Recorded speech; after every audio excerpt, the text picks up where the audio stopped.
I'm Tanya Avchinnikova, soft pastel artist.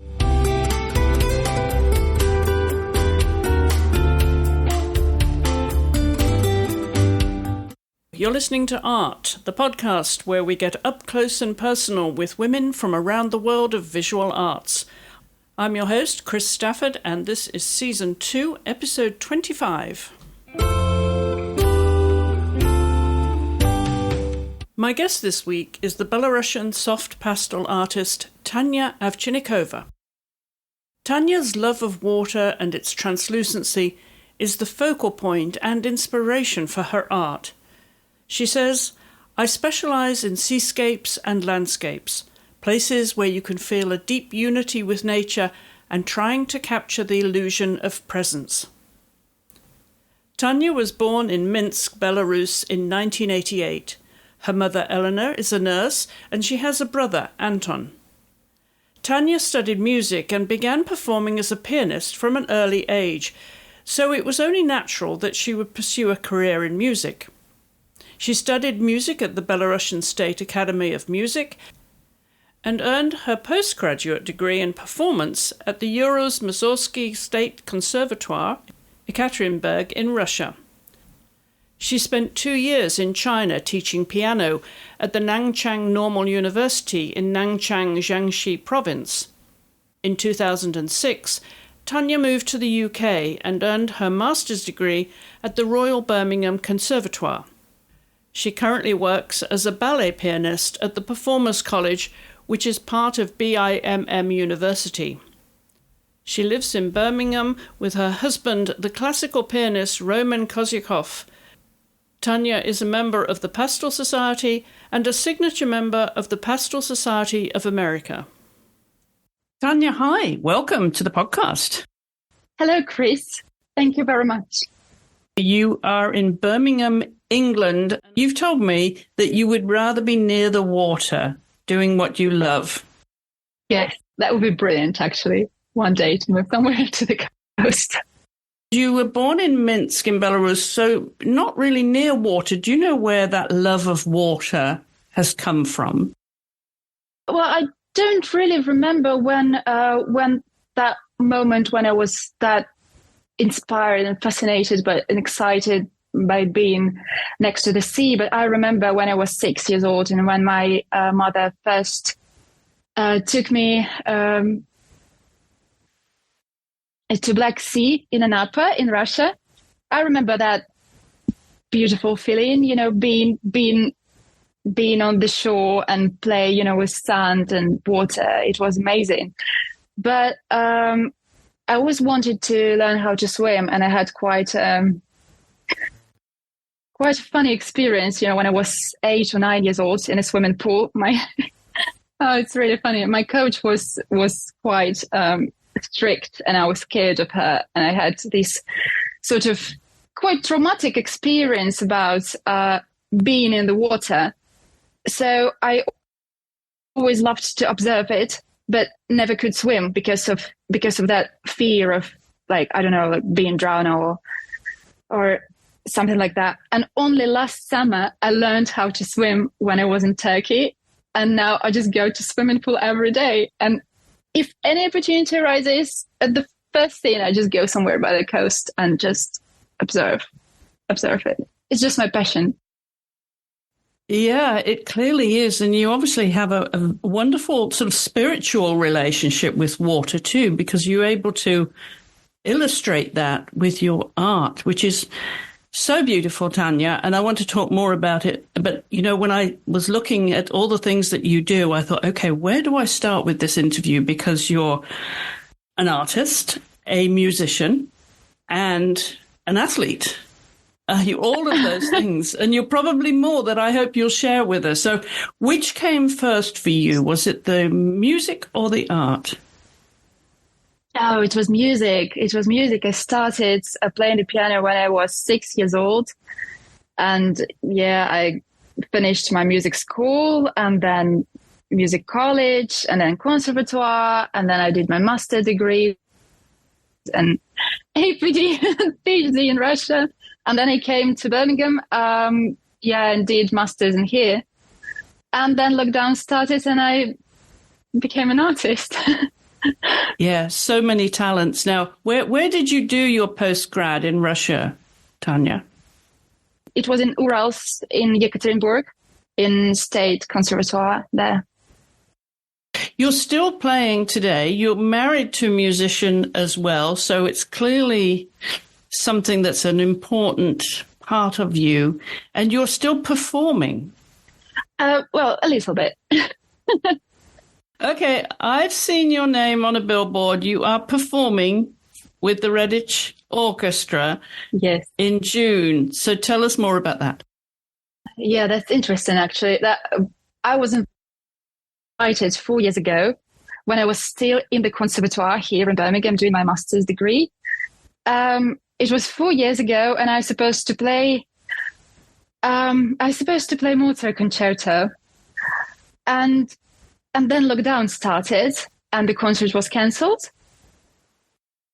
And then I started intensively paint, and just started doing more, and then in a couple of years started doing this on a professional basis, like selling works, doing exhibitions, and then suddenly a couple of months ago, they contacted me again and said if I still would love to perform. Was different program now. It's dedicated to D-Day, and it will be a Warsaw concerto with orchestra. Different program, but I agreed because, it's nice to. I don't know. I'm quite excited to get back to the stage after such a long break. When you perform quite intensively, when you're a student or just doing this on a regular basis, you're sort of always nervous, sharing these energy with audience when you go along to the stage and play, in front of people. It's very powerful. It's very powerful energy exchange. But when it's that long break, I'm rather, the feeling is like, how is it to be on the stage again? So I'm more curious rather than nervous. If it makes sense. It's more like interesting, what's the word? I guess a fascination, with that a curiosity. Oh, yeah. Yeah. So when was the last time you played then, publicly? Like a proper recital. It was with my husband 2 years ago. We played duetto, our duo recital, with a lovely program. Actually, I wasn't supposed to play there, but I was covering one pianist who happened to be in Finland at that time. And when it came to who might be the partner, my husband just said, "Oh, but my wife is a pianist. Why not?" And they accepted us as a duetto. So I played. It was 2 years ago, and it was really fun. It was cool. It was in Leamington Spa, in a nice, beautiful venue. Yes. Leamington Spa does have some lovely venues. This concert in June is going to be in Redditch, which is Worcestershire. Yeah. We will remind everybody at the end of the show, and I'll put it in the show notes, that if anybody wants to come and watch you, if they're in the area, they can go to the Palace Theatre, Redditch, on June the 9th at 4 p.m. So good luck with that, Tanya. I hope you enjoy your return to the stage. It's beautiful to be able to do that and be able to call on those skills, and take these opportunities in life. Thank you, Chris. Yeah, but now I'm really intensively practicing every day. So a bit unusual feeling because now I'm always in front of my easel. But yeah. I want to go back to where this all began, though, Tanya, because, as I said, you were born in Minsk, Belarus in 1988. Yes. You have a brother who's also a musician and accordionist, Anton, who studied at the Academy of Music too in Minsk, where you studied. Yes. And your mother, Elena, is a nurse. So take me back to childhood and what it was like growing up in Minsk. Oh, it's interesting. I never really thought about it. I was just growing up, did everything what children do. I don't know, studying, doing some activities, did my music. My mom used to take me a lot to the opera house, to ballet, to galleries. In fact, when she was pregnant, she always listened to ballet, watched performances. So maybe I listened a lot when she was pregnant. So I sort of that was quite natural to me, probably to just love music and to do it. I remember it was quite busy childhood. I was just studying a lot. Had my 5 times per week, 4 or 5 times per week music school, because it was choir, music literature, theory of music, twice per week piano. So yeah, that was quite busy. Yeah, it was busy. That's what I remember. Now, was your mother musical then? Is that where the interest started? No, my mom never played any instrument. My grandfather played accordion. So I think my brother used to listen to him a lot, and he loved that instrument. So that's why maybe he's playing. He's very talented. My granddad was very talented, but he lived in a village, and he never actually went to music school. He never knew even notes, really. He just could play any song by ears. That was amazing. He had a fantastic technique. I remember like watching him playing, and it was just cosmic. Yeah. So yeah, no, mom never played. But I remember when I was in kindergarten, when I was 5 years old, I remember I loved our piano teacher. She was a fantastic woman. We sang a lot of songs on these like children's parties and a lot of dances. And I always stayed next to piano, watched her playing. And once I remember I told my mom, I want to play like our teacher does. And I remember Mom always wanted me to play violin, actually, but I said no. And at 6 years old, I said, no, Mom, it's going to be piano. So I was pretty confident in my choice at that time already. Yeah. That's how my piano started. I'm wondering if she sang at all, because she clearly had a strong interest in music to take you to musical performances. No, not really. She just she just loved this cultural life, just listening to music, watching, because it's like aesthetically beautiful. I love ballet as well. I love opera. I love theater. It's galleries, especially galleries. I don't know. She just went to observe and to surround herself and me and my brother in this beauty. Because art is, I don't know, maybe she just always thought that art is the one of the most essential parts, because we're like all creative. The whole universe is creative, and art is something which is like innate sense, in us. It's just, we can't live without art, I think. Maybe, I don't know. It was just natural for her to go always. I can't remember her singing. No, she never sang, really. Never played. She just took me to beautiful places. I think that's wonderful that you got that exposure to the culture and musical culture as well. Were you able to go to galleries around Europe?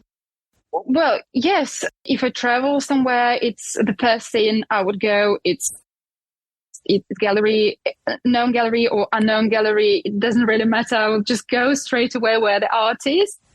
And we'll be there and can spend hours just sitting on one spot and watching one particular work. I don't know. It's, yeah. There is always a special atmosphere in the gallery or a museum. It's quiet, but very majestic. Something, I don't know how to describe the feeling. It's just, you just go there and you like dissolving in it. There is so much art and so many stories staying behind it. And it's like each picture is like different world. It's like a hyperspace. You literally go there And being in one world, you also observing different worlds hanging on the wall, because behind each work stays different story, their own unique. It's like a hyperspace. I love science as well. Somehow I always try to find these links and these connections between things, because I'm pretty sure that everything is just connected. Everything is just one thing. And any life form or any art has the same grain. Something like that. Which artists were you following, were you particularly interested in then as a child or as a young adult? Do you remember who was impressing you? Oh, yes. Yeah, I loved Salvador Dali straight away. I loved Van Gogh. I loved Francis Bacon from quite a young age. There are so many different styles that in different style I can just name some artists which I particularly like. For example, I also like magical realism or surrealism, and Jacek Jerka, which is absolutely fantastic artist, now living as well. He's a Czech, and Polish. Jacek Jerka, have you heard of him? It's absolutely brilliant in terms of details and creating from the existing objects, cosmic worlds, like something which doesn't really exist, but also has such a lot of meaning in it. Beautiful. I don't know, like, I can't say that while doing my art, I was always inspired by someone's style. No, I would say I just love different type of styles and admiring to watch it. So, like being inspired not by particular style, but by the atmosphere which this or that particular painting creates. You know what I mean? More about the excitement and the joy which this or that particular artist brings into picture. So sort of like being inspired of the atmosphere he creates, not necessarily by this or that style or technique. It's just the overall impression, like if something really catches and doesn't let you go. This is what really inspiring, the energy. Yes, the atmosphere it creates. Yeah. And also, as a child, I'm wondering, because I want to talk about your athletic interests now, but as a child, were you very sporty in school? I don't know. No, it was just a general PE. It was just a general lesson. We did all these exercises, but no, I can't remember that I did any sport. And I did a couple of years when I was a little child, at 7 or 8 years old, dancing a little bit. No, it didn't go really any further. It's just a couple of years and that's it. I was sitting in front of my instrument and playing, so no, not really. You were pretty much fully absorbed then in your music, were you, as a child? Yes, it took a lot of time to develop skills and to do everything properly, because I remember I was doing a lot of recitals and competitions in a city and in the Republic. So I literally had no time for any other activities. I was literally sitting in front of instrument for many, many hours after general school. I got back, sat in front of instrument and just carry on practicing. Were you a confident musician, as a child though, or were you nervous about performing? I think that up to 10 or 12 years, it was okay. I mean, for children, it's always quite okay. But then when teenager years started, and when like more serious competitions became, of course, I was nervous. But it's normal thing to nervous, because music is music is something. When you deal with something which is not very material, really, when you deal with sounds, when you deal with something which you cannot really touch physically, it always takes a lot of emotional strength to deliver, to interpret, plus like muscle control. When you're nervous a little bit, you have to control your muscles as well.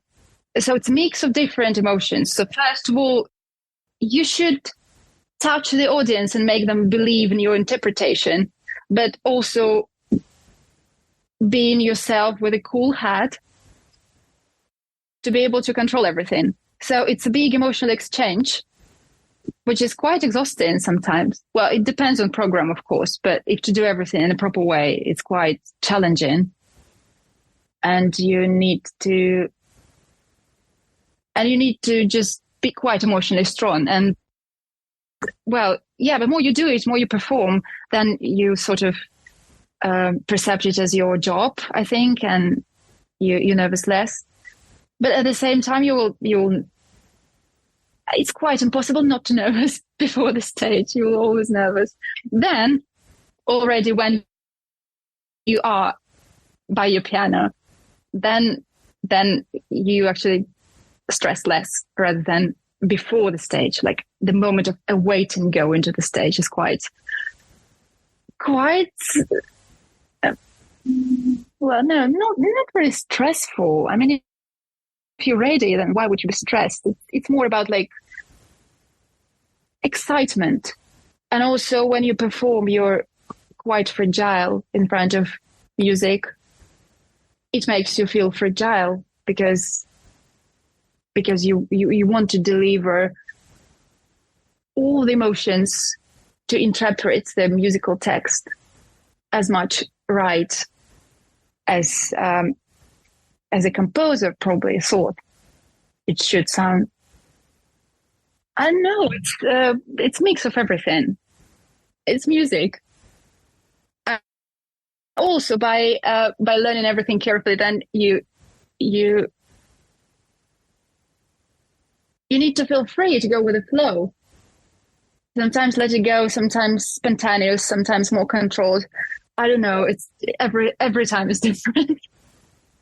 So being both a successful musician and a successful artist, you talked about the emotions that music and performing music inspires and generates in you. I'm wondering what the comparison is with your art now. How does the art make you feel? Yes, it keeps emotions in balance. It keeps emotions in balance. And that's why, I don't know, I just can't live without painting now at the moment. I feel more comfortable just sitting alone in my studio and paint. And it's also very exciting, calm, but very exciting at the same time, because one of the biggest parts of work in progress is traveling. And then when you travel to a beautiful place, which you're obviously always excited about, find spiritual calmness, I don't know, inspiration there. And then when you get back to your studio with every single mark making, you just live through all these memories again and again. So meaning that not being physically at that place, you still can be there. And every time when you paint this piece, that place where you've been before, you sort of living through all these emotions again. I think it's just amazing that you can travel anywhere you want by just painting, sitting in your studio. So yes, art keeps emotions in balance and makes you feel focused and calm. It's a very pleasant feeling to touch the surface with pastels. Also, it's a lot of time to think, to organize things, to plan something. I don't know, meditative, like a therapy. Beautiful.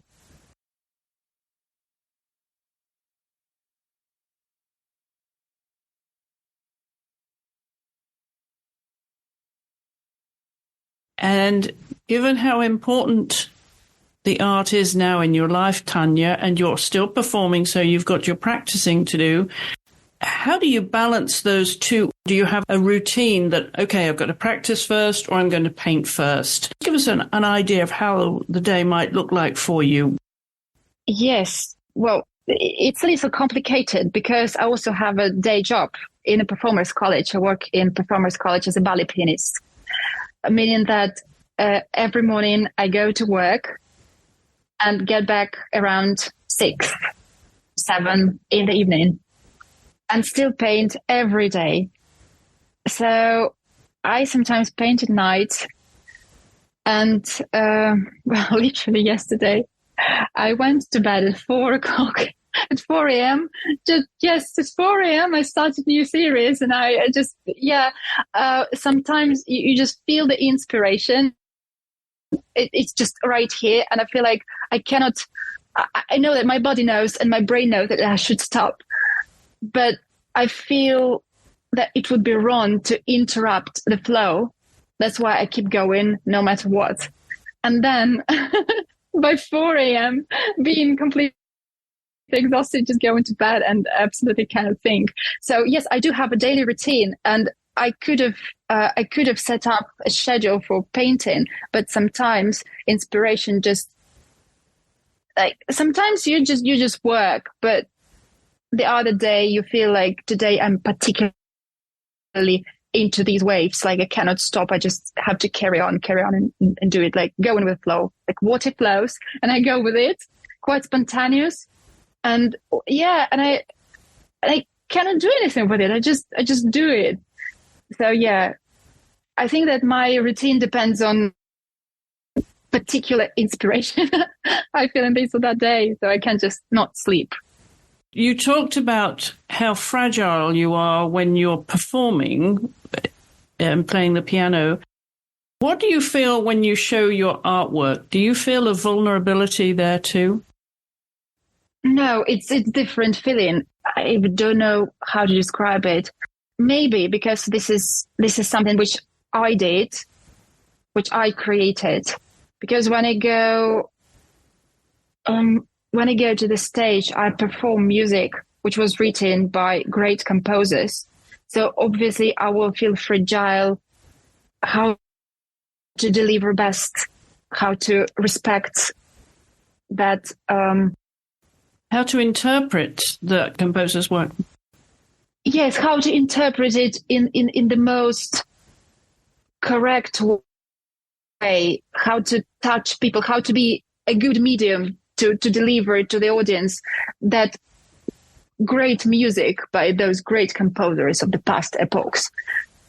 But when I am with my pastels, when I traveled, I took my own references or my own sketches.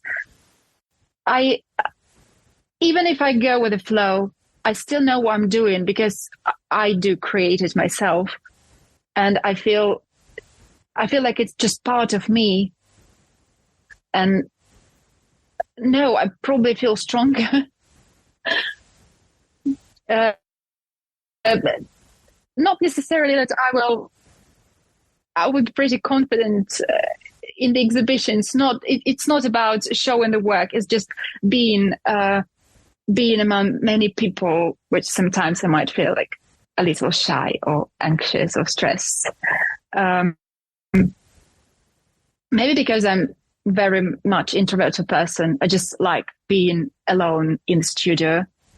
But no, showing art. No, I don't feel vulnerable. I just feel happy that I have an opportunity to share my art and to see great art by other artists in the gallery. It's always a fantastic feeling. It actually boosts your strength, I think, when there are so many artists showing their art.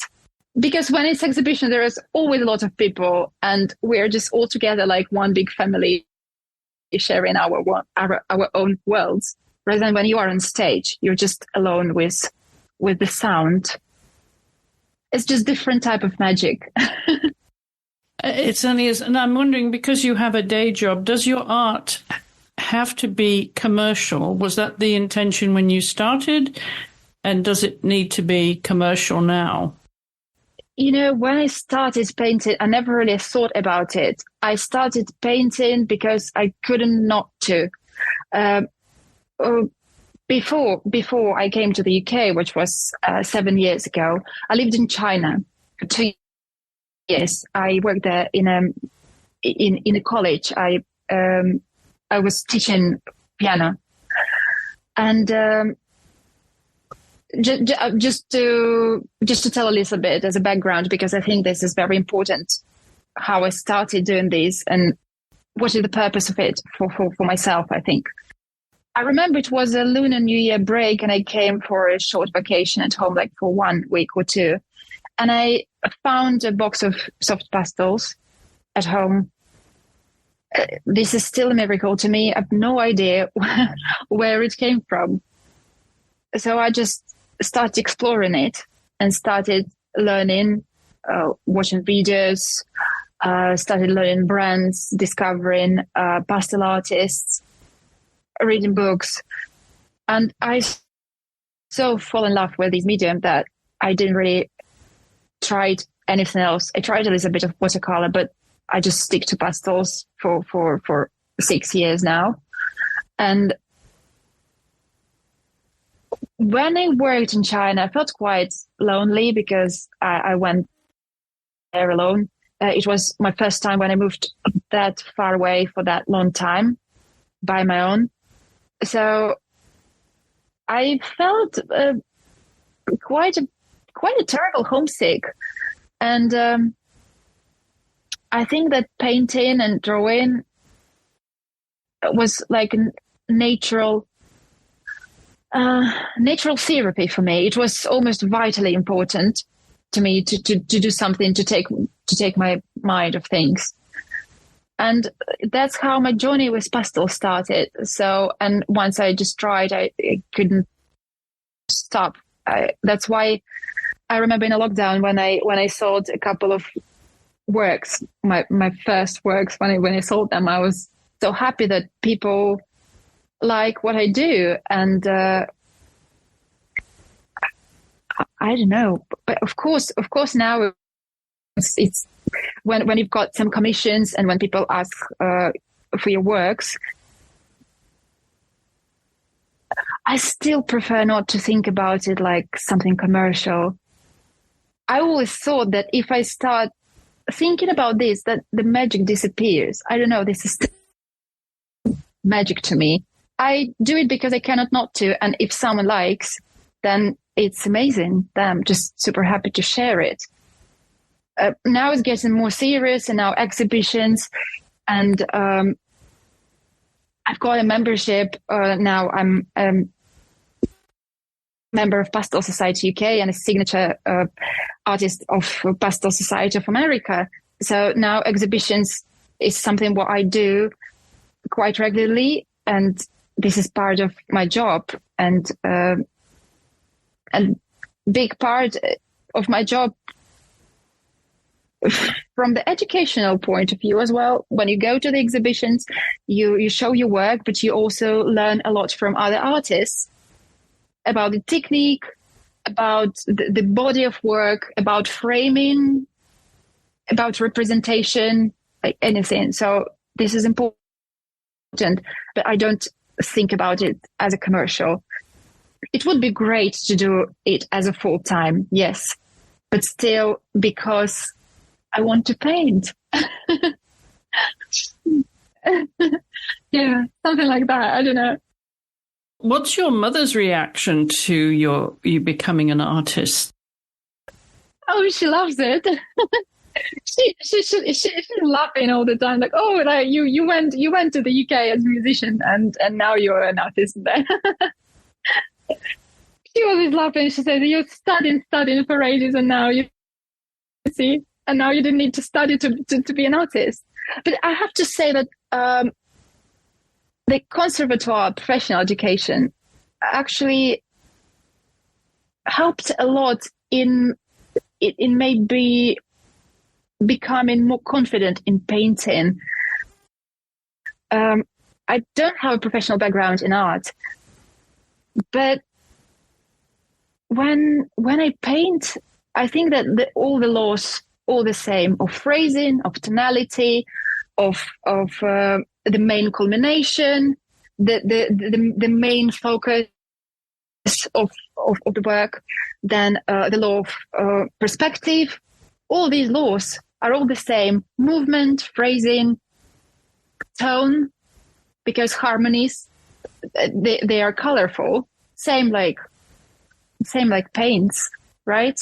So it's just different type of art, but different kind of art, but they all have the main grain is movement and tone, the mood, law of perspective, of proportion, of the form. It's just all the same. So yeah, there are so many things which are similar. Same with the poetry, right? Like the sense of form and the sense of proportion. A rhythm, yes. And when you paint water, it's so rhythmic. Waves, their movement. Same like if you would phrase in when you perform. Going with the flow or breathing. Would you enjoy people watching you paint, though, Tanya? That's another dimension to it. Or do you like to paint in private? I never tried. I don't know. I don't know. Yeah, this is also performance then, like demonstrating. Yes, exactly. It's performative art. Yeah. I don't know if someone would be interested to watch. Why not? That would be interesting. I even cannot predict the emotions I might feel at the time. I don't know. Maybe that would be interesting. There would be something similar. I might feel something similar when I'm on the stage, I guess. However, I'm thinking now. It's interesting. I don't know. Who do you listen to when you are creating your art? Do you have favorites that you listen to, or do you mix it up? Because your playlist is very varied. Oh yeah. But I love electronic music very much. But I should say that when I paint, I don't really listen to music. Either I paint in quiet, or I put some movies on the background and I don't even watch it. I just like someone's talking on the background. Not necessarily music, rarely. I listen to music on trains or when I walk to change a little bit the reality around, because with sound is a very powerful thing. You can literally create your own mood by listening to when you walk, or you can change the perception of the space by listening to this or that particular sound. So for me, it's never songs. That's why, because words might interrupt the atmosphere which you can create, if it makes sense. I like it when it's not songs, it's instrumental and electronic music only for me, unless it's Radiohead. Do you write music at all? Are you composed? Well, a little bit. I did a couple of electronic tracks, and also I did a little bit of piano miniatures, but not because I wanted to compose just for like a musical track. I did this for my works. Sometimes when I post something, I just feel sort of like a melody in my head, and sometimes I can just write it for this painting to accompany the post, to accompany the mood of this painting. I haven't done this for a long. I used to do this, not anymore somehow. But more practice piano, I think maybe I'll give it a go later. I don't know. Do you have ambitions and goals left in music with your piano playing, or is there somewhere you want to go with this? Honestly, I'm just so very much into art now that I performed quite a lot, and I was teaching music for 18 years. So, no, I'm just enjoying my quiet in studio. No, I just want to develop my art mostly at the moment, and it's somehow it's a big part of my life. It's my world, really. It's my magic. Yeah, it's a different journey, isn't it? A next phase in your life story. So what are the goals with your art? I would not say like I have a particular goal. The goal would be if I just keep doing what I'm doing, if I always have an opportunity to do this, always being inspired, always feel confident to share my work. I just want to paint, and I don't want this disappear. This feeling, which is growing every single day, more and more. I feel like I just can't live. It's my life now, and that's how I live.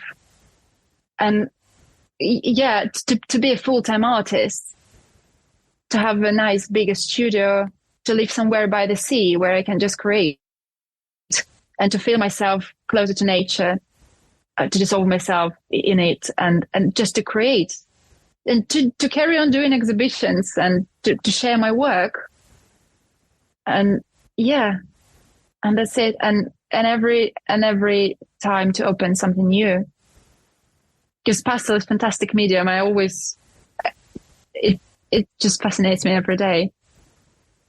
I can't live without it. I just love it. I don't think about goals, really. I just carry on doing what I love.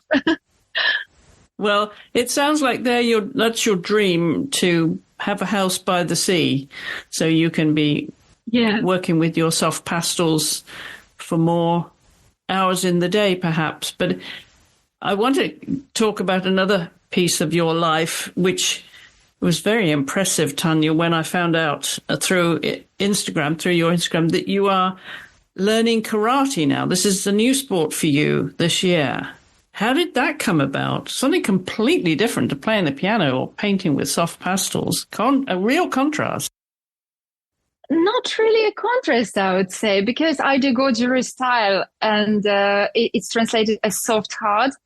And I love the philosophy of it. The philosophy is do not attack, but defend. And it's very thoughtful. It's very calming. It's very good for breathing. And some katas are literally not only physical strength, but it's emotional control, keeping everything in balance. And to breathe, it's sort of like a meditation as well. Also, since my childhood, I loved a lot of Asian movies and martial arts, and all these fighting scenes really fascinated me because it was so synchronized, it was so beautiful and so powerful that I thought that these guys are really cool who do martial arts, and I always wanted to. And my brother did a little bit, but he just started and he didn't develop this. Yeah, just did a couple of months. So I started Goju karate in the end of January, and well, next week is my first grading, so hopefully I won't be a white belt anymore. Will be yellow. Yeah, I just love it as well, and it's a good training. You literally feel all the muscles, but also feel emotionally balanced. You feel calm after it. It calms you, and also have such a lovely group, and there is such a great people in karate world. Yeah, I love it too. And it's martial arts, so it's art as well. It's an art. It's beautiful. It certainly is. But why did you choose karate? How did that come about? I just always wanted to.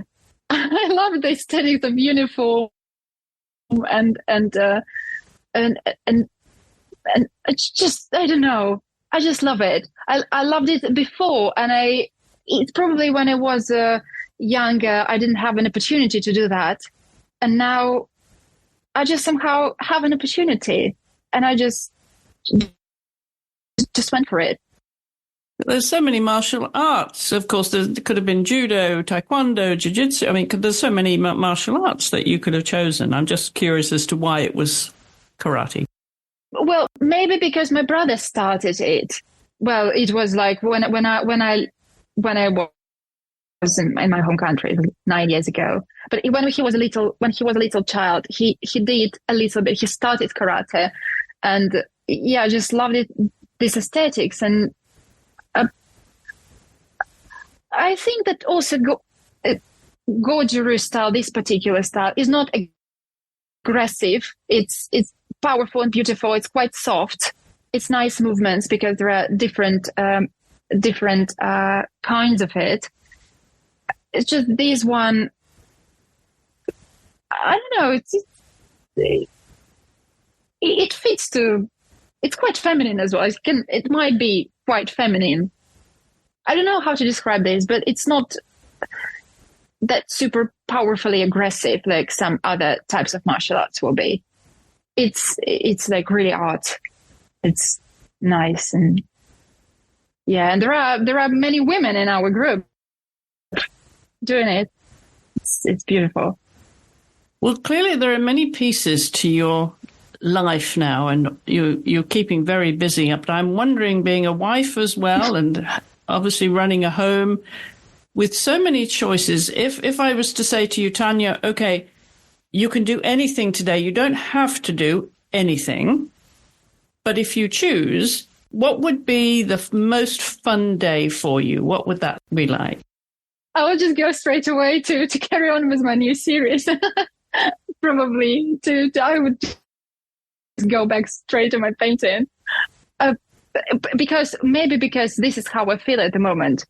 It's just, I just think about this idea was born, and now I'm just working on it. I don't know. You know, you could go out for a nice hike with your husband. So many things that you could do with your day. Oh, okay, that's what you mean. No, I would go somewhere by the coast in any direction here in the UK. I don't mind. It's just to be closer to the sea. But if I have an opportunity to take my easel and my pastels with me, I would definitely do it. Okay, so is it taking your husband with you if you were to go to the sea with your pastels? Does he have to come with you, or would you rather be on your own? Oh, well, sometimes. You have to tell the truth now, Tanya, because he could be listening to this show afterwards. Well, no, sometimes, like literally 2 days ago, I went to Penzance, but I was on my own because I just sometimes need this space just to be on my own, to take as much time by the sea as I want. I'm not quite sure that my husband would survive 2 hours somewhere sitting on one spot observing waves. He would be definitely got bored with this. So yeah, he knows that sometimes I just need this time to get on my own and to take my references and to stay at one place as much as I need to feel the vibrations, and then with a new inspiration get back to the studio and leave all these emotions again. Yeah, something like that. I hope by now we've got people really interested in your artwork, because it really is beautiful what you're creating. So where could we find it in galleries if people want to go and view your work now? The closest exhibition will be in June from 25th to 29th of June in Mall Galleries in London. I'll be exhibiting with the Society of Women Artists. I'll be exhibiting 2 small surfaces from Surface Cornwall series. And then it will be one exhibition, World Pastel exhibition in Albuquerque. I'll exhibit one large work in there. Yes, and at the moment I just getting ready for a couple of more exhibitions, but they're in stage of preparations. And any travel plans for you? Are you going back to Belarus? Do you get a chance to go back, visit family? Not at the moment. Not at the moment. I think that the situation is not that stable to be able to freely travel, unfortunately. But I might see my family somewhere in Turkey, maybe, or Lithuania. There are options to see them in the end of this summer. Yes, that's the plan. What do you miss about the culture of Belarus, though, and the cuisine? Because often it's the food we miss if we live in another country. It doesn't really exist in here. And I don't, this particular thing, which I cannot buy here, it's quite a stiff sour cream coated in chocolate. It's stiff, sweety, like sour cream, but it's like a bar which is coated in the chocolate. I don't know. This word doesn't really exist here in English. I can't describe it. It's very sweet and tasty, and that's what I really, really miss. The first thing when I go back to my home country, I just grab a lot, the whole bag of it. Yeah. But no, food is great in Belarus. Food is great, but it's not the food I really miss. It's just some particular streets where we used to walk with my brother. So I miss my brother a lot. And some particular cafes and some particular cinemas. And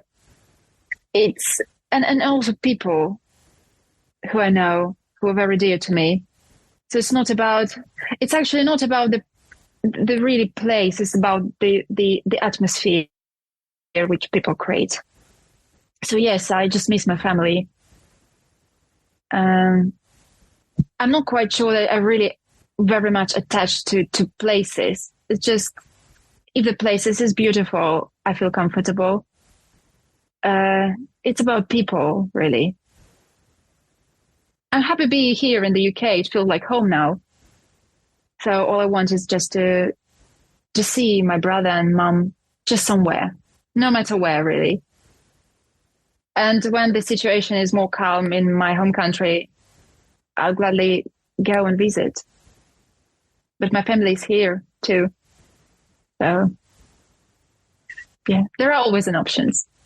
How to meet, where to meet. Do you play together at home, your husband? Never. Never somehow. We even didn't really think about it. And that recital, which we played 2 years ago, it's just because I was covering another pianist. So no, not really. Even when we studied together here in the conservatoire, we didn't really think about playing together. It was always solo, and maybe for the future. That's, I don't know. That's dangerous. We would probably fight. There's a recital there in the future, I think, with the two of you. But for now, let's remind everybody that they can go and watch you perform at the Palace Theatre in Redditch, Worcestershire, on Sunday, June the 9th at 4 p.m. And that's going to be the D-Day 80th anniversary concert. You mentioned there you're going to play the Warsaw Piano Concerto. What else are you playing? Just this concerto. Just concerto. Yes, I will be performing with the vocalist as well. The same recital, so it will be songs as well in the second half. Well, the best of luck with that, Tanya. Thank you. Thank you very much. And with all of your art, long may you continue to find the magic in the water and with all your artwork and with your music. And thank you so much for taking time to come on the podcast. Thank you very much, Chris. Thank you for inviting me. Thank you. And I hope you'll take a minute to visit Tanya's website. You'll find a link below in the show notes, and also to her social media, as well as our social media, where you can leave your comments, questions and suggestions. As always, we'd love to hear from you. And if you prefer, you can reach us via email at hollowellstudios@gmail.com. My thanks again to my guest this week, Tanya Avchinnikova, and to you for listening. I'll be back next week with another talented artist, so I do hope you'll join me then.